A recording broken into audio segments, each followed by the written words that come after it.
Hello, everybody. Um, Starting some new stuff today called Formation of Government. Of course, if we are going through this, you need to take a second to pause your video. It's no problem at all. Go ahead and pause it. Take a second, type it out, and keep on moving. First thing we're going to start with here are government systems. So the first question we want to answer here, what are the three major government systems that exist?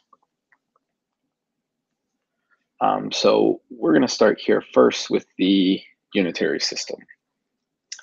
The unitary system is this. It gives all key powers to the national government. So it would be like one federal government making all the decisions for the entire state rather than any local government having any power. This doesn't mean that it can't consist of any other levels of government like state or local governments. There are plenty of other levels of government. It just means that the national government has all of the powers that matter here. So, for example, we have Great Britain. Great Britain has one central national government who has all of the power. They still have local governments like the London government or the Glasgow government, any of those governments, but they all have to listen to the central government who has all of the power. Another example is France. They have a strong central government, national government, and a third example would be Italy.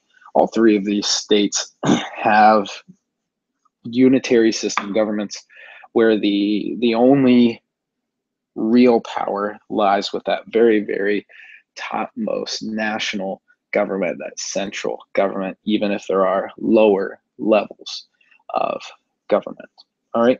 The next system I hope you're familiar with is the federal system. The federal system is where the power of government is split between the state and the national government. In this case, it's very important to understand that each level has its own power separate from the other level. So the national government has powers the state government does not have, and the state governments have powers that the national government does not have. So an example of that is good old America. Here in the United States, we have a national government, and they have certain powers that they're allowed to do. We're going to get into that a little bit later with the articles in this video. But basically, the Constitution tells the federal government what it is and what it is not allowed to do. And it also says that anything that the federal government doesn't have the power to do, the state governments have the power to do. So, for example, the federal government has the ability to declare war and have military action against other states. But they do not have the authority to, let's say, set the speed limit in a state or set the drinking age in a state. Those things, the drinking age and the speed limits, lie with the state governments. But state governments also aren't allowed to declare war and things like that. So each level of government has its own purpose, and each level of government has its own power, and they run side by side congruently. Okay. The third type of system we're going to talk about is a confederal system or a confederacy. And a couple examples, or exactly what a confederacy is, and we'll get to the examples in just a second, is a loose collection of independent states. So this would be like where each state has its own sovereignty over itself, where it can make all of its own decision for itself, but it sort of just comes together with states around it to provide protection. So this would be like each state in the term that we talked about at the beginning of the year, state, where they have sovereignty and territory. A good example of this would be the United States in its early years, where we were all in the states all had their own independent power, but they came together to fight Great Britain. We didn't have any national government, so to speak, when we were under the Articles of Confederation. We did, but it was very, very weak. Really, all of the power lied with the states. Second example here is the European Union.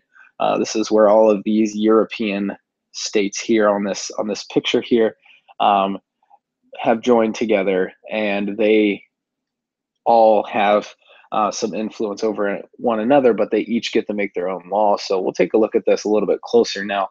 It's important to note here that the United Kingdom did vote to leave the European Union, so the United Kingdom is no longer included in this. However, the pictures are not that up to date, but you're seeing things like Hungary and Ireland, Spain, Bulgaria, the Netherlands, Sweden, the United Kingdom, Lithuania, Greece, which has had some financial troubles. But all of these places are banded together in a confederacy in that they sort of work together, but they all have their own power independently. All right, so moving on from government systems here, let's go ahead and jump right into constitutions and government. So two main questions here. What is a constitution? And what are the major purposes of a constitution? So we know that a constitution exists and we know that it gives us rights, but exactly what is a constitution? So a constitution is a plan that provides the rules for government. So what that means is that the Constitution tells the government what it can and cannot do. So the Constitution is basically the boss, the layout of the government and who and exactly what powers they're going to have. What's interesting about constitutions is they can be written or unwritten, which I know can be confusing, but a great example of this would be the United States has a constitution that is written down. We can go and read the Constitution. We can see what's in it. There are some states, however, Great Britain being the most prominent example, that have unwritten constitutions. And what that means is they have certain rights, inalienable rights like life and liberty that we have in the United States, but it's not necessarily written down on a piece of paper. You have to look for them a little harder in their laws and things like that. But they still do have a constitution. It's just not written down on a piece of paper. And here's something that's very important about a constitution. It must always remain incomplete. You must never complete a constitution. And the reason that is it allows for the state to adjust to the changing wants and needs of the citizens. Looks like a little typo there.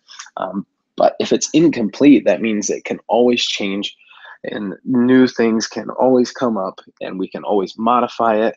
We can change things that had in the Constitution. We can add new things to the end of it. So if it's complete, that means the document can always change. The document can always mold and meet the needs of society. And a great example of this would be like modern technology. So when the founding fathers developed the Constitution, they couldn't have foreseen the advancement in technology that we've seen in our society. But nonetheless, the Constitution still addresses those things as they're used on technology. So our Constitution can always change and can be made to meet the needs. And they usually occur in constitutional governments. And when I say usually, of course, I'm saying that there is a possibility that it could exist, but I don't know of a constitutional government that doesn't have a constitution or a constitution that exists outside of a constitutional government.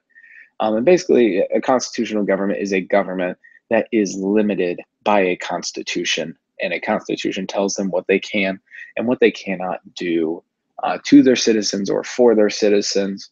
And the Constitution is very important in that aspect because it tells the government exactly what it is allowed to do and what it is not allowed to do to its citizens, which means it's giving you your rights and what you can and don't have to do. All right.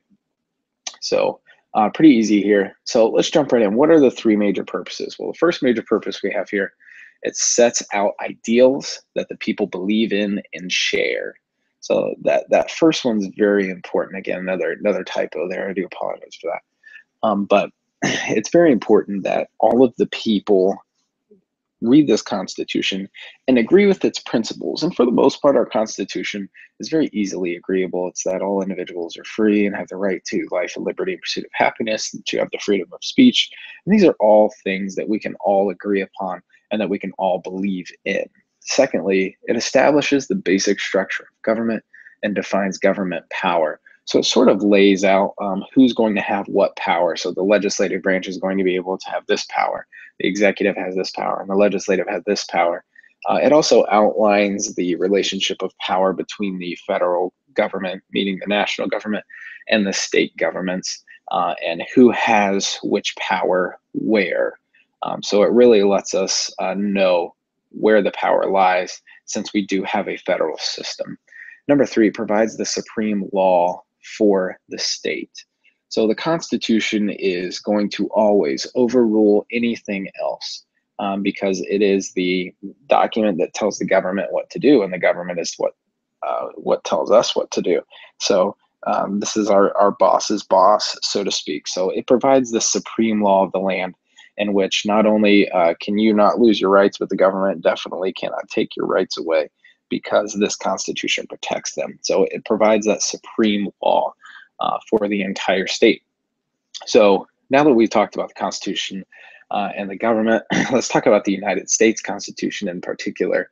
And it's made up of 3 parts, the first of which being a preamble, the middle of which is the body, it's called the Articles, and the third part are the amendments. We're going to get to the amendments a little bit later, but we're going to spend a little bit of time talking about the preamble and the Articles here. So our 2 questions here for the United States Constitution are, what is the preamble, or what is a preamble, and how is the Constitution organized? So of course, we're going to tackle these in order. So what is a preamble? Well, a preamble is pretty simple. It's an introductory statement that sets out the goals and purposes to be served by the government. So what that means is the preamble says, here's what the government is about. Here's what we're going to do for our citizens. Here's why we exist. And it basically says, this is what we want our government to do for us. And if you've ever heard of the preamble before, that's great. But of course, I'm going to have another example here, maybe with a little Schoolhouse Rock. But the U.S. preamble in particular states the major goals of the American government. And a preamble in itself is just that. It's the major goals of anything. And of course, the U.S. preamble definitely states the goals of the American government. So let's watch the Schoolhouse Rock video here very briefly. All right.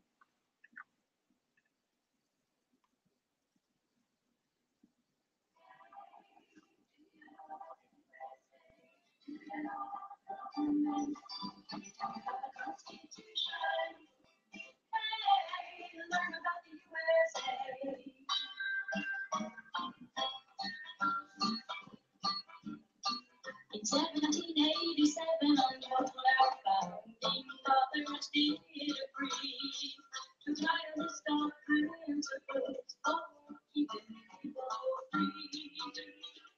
The USA was just starting out a programming country, and so our people spelled it out on all things that we should be. And he put those principles down on paper and called it the Constitution.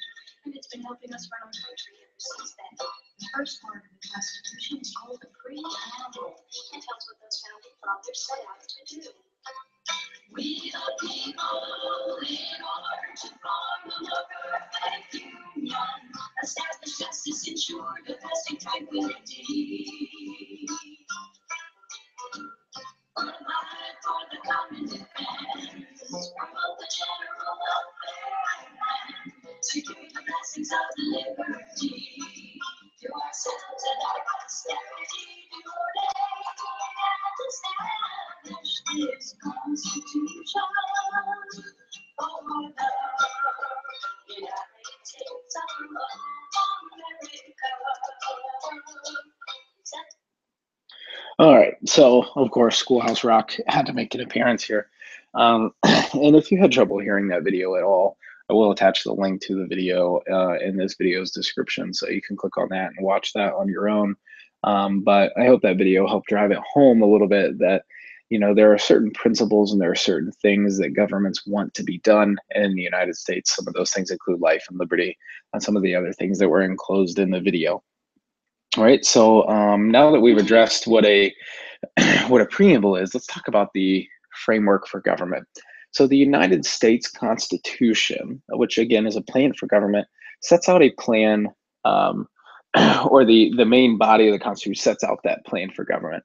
And the United States Constitution and the articles here are split into 7 parts with 21 sections. And those 7 parts are the articles to the United States Constitution. So Article 1 is the legislative branch. It creates the legislative branch. It tells us which powers the legislative branch has. And this is by far the longest article. Article 2 being the executive branch, so that's the presidency. They're in charge of enforcing the laws. Article 3 is the judicial branch, which is the judges in the Supreme Court, and it is what interprets our laws that are made by the executive branch and enforced by, or made by the legislative branch and enforced by the executive branch. Number 4 is relation among states, so state to state powers. Number 5 tells us how to amend the Constitution. 6 just says that the federal Constitution will always supersede state constitution. And Article 7 there just tells us how to ratify the Constitution. So the middle of the Constitution here, the articles, basically sets out our structure for government, who has what power and where that power goes, and how to resolve problems and amend the Constitution, because of course the Constitution is always an incomplete document.